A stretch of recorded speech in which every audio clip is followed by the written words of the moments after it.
రాణాగారు చూసిందంతా వారి భ్రమ మాత్రమే. అలాగే ఇప్పుడు జరిగిందంతా ఓ బుద్ధి లేని పని. మరి పెదరాణి అమ్మ మీరు... రాణాగారు, మీరేమాత్రం కంగారు పడకండి. మేమున్నాం కదా, మొత్తం మేం చూసుకుంటాం.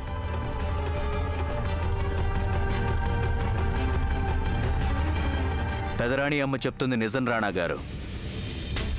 ఈ మహల్లో ఎవరైనా ఏదైనా కుట్ర చేస్తున్నా దాన్ని బట్టబయలు చేసే బాధ్యత పూర్తిగా మాదే. మీరేం కంగారు పడకండి.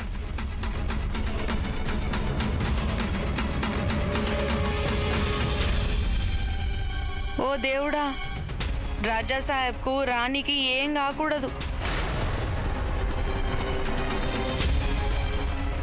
బాణం నేరుగా వెళ్ళి లక్ష్యాన్ని తాకింది. నేను పోయి ఇంకిన్ని రొట్టెలు తీసుకొస్తా.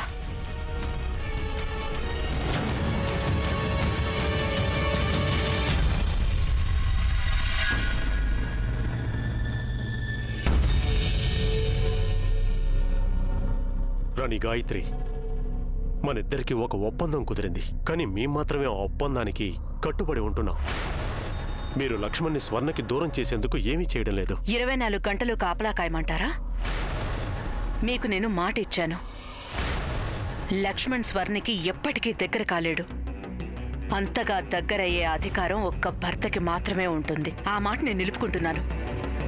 ఒకవేళ మీరు మా పట్ల అతి తెలివి ప్రదర్శించారంటే ఒకటి బాగా గుర్తుంచుకోండి, మేము ఇప్పుడే వెళ్ళి అందరికీ నిజం చెప్పేస్తాం. రాజేశ్వరి మీద బాణం వేసింది మీరేనని.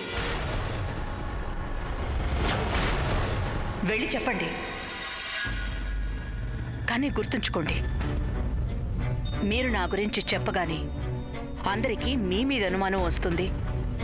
నా విషయం ఇన్నాళ్లు బట్టి మీకు తెలిసినా మీరు మీ వాళ్ళకి ఎందుకు చెప్పలేదని. అదొదిలేయండి. నా విషయం చెప్పడం వల్ల మీకు ఏ లాభం లేదు. నిజాన్ని దాచిపెట్టి కొంత ఆలస్యంగానైనా నేను మీకు తప్పక సహాయపడగలను. లక్ష్యరాజ్, ఏంటి మీరు చేస్తున్న పని?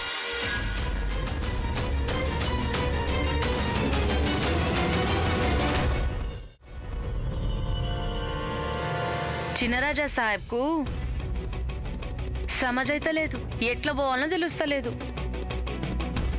గప్పుడు నేనే ఆయనకి రాస్తా చూపించిన.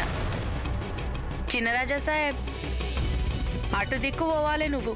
ఆడ నీ కమరున్నది, అటు కాదు ఇటు. ఊరుకో ఊరుకో.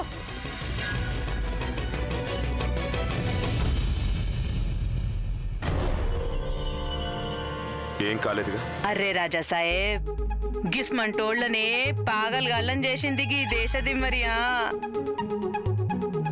నాకేం కాలేదు. నేను పరేషాన్ అయ్యిడిది నీ గురించే. నీ జాగల నేనే ఉండుంటే గీ ధమ్కీలను గిట్లా గిట్ల తీసి పారయ్యా, పేగులు తీసి మెడలేసుకుంటుంటియా. అమ్మా, అలాంటి వాళ్ళది నిజమైన ప్రేమ కాదు, అది వ్యామోహం. ఎగ్జాక్ట్లీ చిన్నత్త, నిజంగా ప్రేమించుకున్న వాళ్ళు అలా చేయరు. ఎంత మనసు విరిగిపోతే కన్న కూతుర్ని పట్టుకొని మా దృష్టిలో చచ్చిపోయా ఉంటుందా తల్లి? అది సరే అమ్మా, తన కూతురుతో తన మాట అనేటప్పుడు ఆమె మాటల్లో వ్యథ, కళ్ళల్లో బాధ గమనించావమ్మా? పెద్దబాబుకు బర్త్డే విషెస్ చెప్పు కూడా వెళ్ళాం కదా. ఊరికే ఎలా కాలిపోతుంది? మంట పెడితేనో పడితేనో తగలబడుతుంది.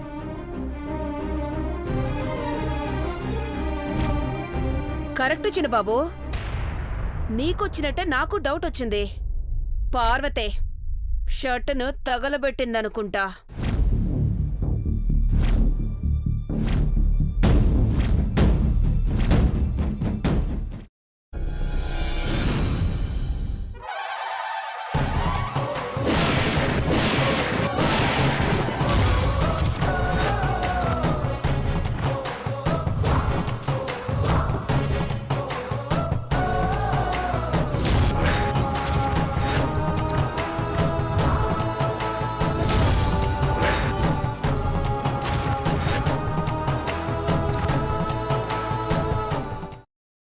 తర్వాత పొట్టు తీసేసి చాప్ చేసి పక్కన పెట్టుకోవాలి. ఒక ప్యాన్లో కొద్దిగా నూనె వేడి చేసి అందులో ఆవాలు, మినప్పప్పు, శనగపప్పు, కరివేపాకు, సన్నగా తరిగి పెట్టుకున్న ఉల్లిపాయలు వేసుకుని 1 నిమిషం పాటు వేయించుకోవాలి. ఆ తర్వాత కాల్చి కట్ చేసి పెట్టుకున్న వంకాయని కూడా అందులో వేసుకుని బాగా మిక్స్ చేసి బౌల్లోకి ట్రాన్స్ఫర్ చేసుకుని అందులో తగినంత చిక్కటి పెరుగు లేదా పల్చటి పెరుగు వేసుకుని మిక్స్ చేసి అన్నంతో కానివ్వండి, చపాతీతో కానివ్వండి సర్వ్ చేసినా చాలా బాగుంటుంది.